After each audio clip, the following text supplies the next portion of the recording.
there you go. A little chronic hysteresis will solve just about any problem. Welcome to the Time Treadmill. I'm Ron, and these are my sweaty thoughts about Doctor Who.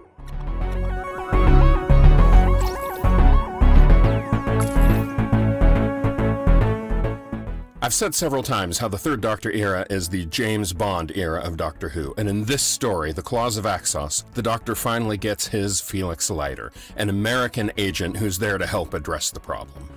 Yes, this story is all about an alien invasion threat. Well, not so much an invasion, an alien mining the Earth of all its resources threat. But there certainly is a bit of international espionage in the story. There's a British minister who's using the situation for his own gain, which backfires spectacularly, not surprisingly. With Axonite being shipped around the world, there's a whole tension between British forces and the United Nations forces. And of course, there's a fair bit of James Bond-style action, provided as usual in this era by Havoc.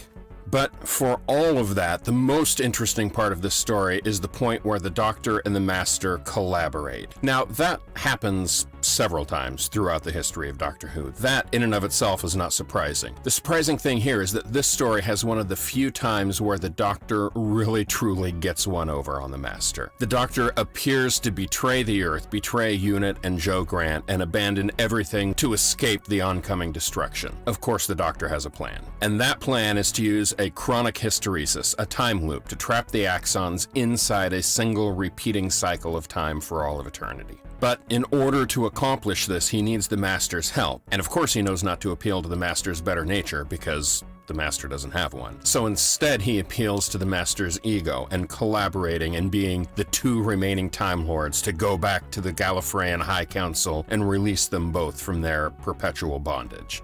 On the positive side, the whole plan works, the Axons are trapped in a time loop, Earth is saved. Woohoo! On the downside, of course, the Master escapes. Oh, by the way, spoilers for a 50-year-old story.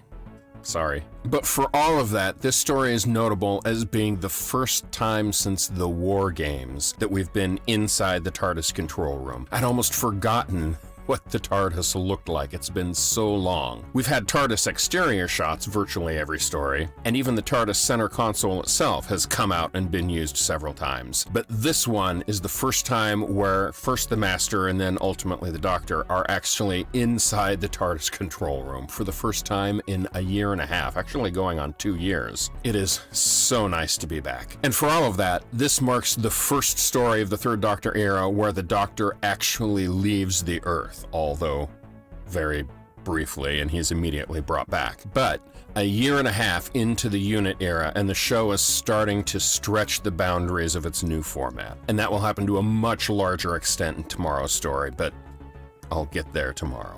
Which seems like a good time to say, as always, stay home, stay safe, be kind, be patient, and I will see you tomorrow.